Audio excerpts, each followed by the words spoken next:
Hello, everyone. My name is Natalie Banks, and I am a social worker with a large nonprofit organization that provides housing assistance and case management services to low-income families. In this presentation, I will be discussing an ethical dilemma the organization is currently facing. I'll describe the situation, identify the conflict values, and apply an ethical decision-making model to show how I will address the issues in a way that supports both clients and the agency. A description of the ethical dilemma. Recently, our organization received a major grant from a private foundation that will allow us to expand our hosting services. However, the grant has a specific condition. It requires us to prioritize families who have children and at least one employee adult. This restriction means that families who are unemployed, single adults, and individuals without children will be excluded from receiving services, are chronically homeless, or unable to work due to disability or systematic barriers. As a program administrator, I am responsible for implementing this policy. These conditions conflicts within my professional values as a social worker because it limits access for those most in need. The dilemma is clear. Accepting the grant ensures our organization financial stability, but following the funding condition could harm value population and go against our ethical responsibility to serve our clients equally. The values and principles in conflict. The main value in conflict with these dilemmas are service, social justice, and integrity. The value of service emphasizes our duty to help those in need. The social justice requires us to challenge discrimination and advocate for fairness and equity.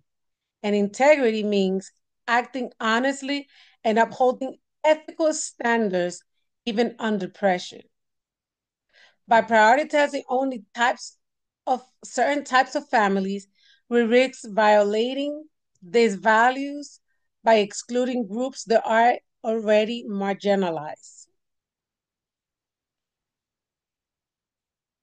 The population that will be impacted with this funding and the restriction are those that have no family, they are single adults, and they are not working because of disability.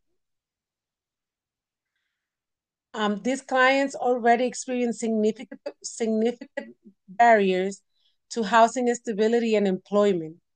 Excluding them from our services could deepen existing inequalities and increase homelessness. Um, what is this relevant to some sections of the NATS Code of Ethics? The 1.1 commitment to clients. Our primary responsibility is to promote clients' well-being. The 1.05, the cultural competence and social diversity. We must be aware of systematic barriers that affect clients' opportunity and access to resources. The 2.06, referral for services. We will make every effort to ensure clients are not excluded from receiving help. In the 6.04, social and political action. We are responsible for advocating for policies that promote social justice and address inequalities. Following these ethical standards means I cannot ignore the harm this grant condition may cause to some of our families.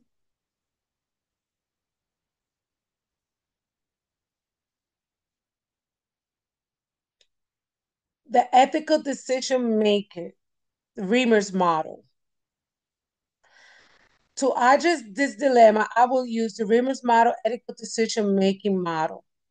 It provides clear, step-by-step process for analyzing complex ethical decisions. First, I will identify the issues. The issue is whether it is ethical to accept funding that limits access to housing services for certain clients. Two, identify all stakeholders. This includes our clients, agency leadership, the foundation, staff members, and the broader community. Third, gather relevant information. I will review the grant terms, organization mission statement, community needs assessment, and data on which clients are being excluded. Step 4, identify possible courses of action. Option 1, fully comply with the grant condition. Option 2, advocate to modify the criteria.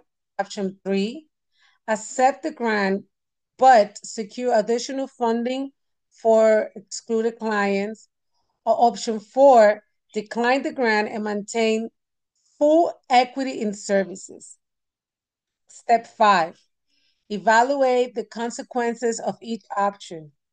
Complying ensures financial support, but it creates inequity. And declining the grant protects ethical integrity, but risks programs cuts. Number 6, consult with colleagues and or ethics committees. I will consult my leadership team and my fellow social workers to see what would be the best option for our grant. Step 7, make a decision and document the reasoning as to why the decision was made. My decision will be to advocate with the foundation to make the criteria more inclusive, to develop additional partnerships that will serve excluded population. Step 8, monitor and evaluate outcomes. Finally, I will evaluate the impact on both clients and staff to ensure the decision leads to equitable service delivery. Role and responsibility as a social worker. As a social worker, my ethical responsibility goes beyond simply following policy. I must advocate for vulnerable clients, promote fairness, and act as a bridge between agency needs and ethical standards. Potential impact on clients and the agency. If this restriction were implemented without any advocacy or adjustment, the most immediate impact will be harm to clients who are excluded. For the agency, there's a risk of mission drift, meaning we will start to move away from our original purpose of serving all low-income individuals.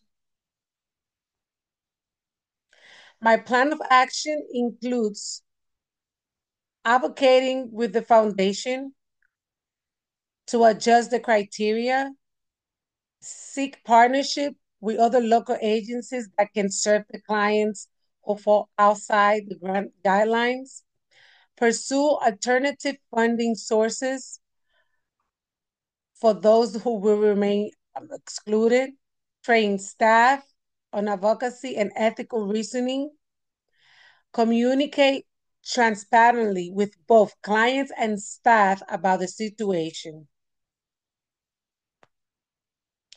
This dilemma illustrates a broader challenge that many nonprofit and policy organizations face.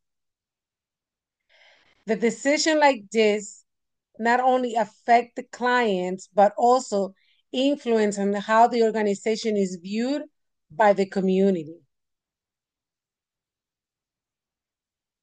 Ethical decision-making strengthens trust, and prevents mission drift, while compromising values for funding can damage credibility or long-term outcomes.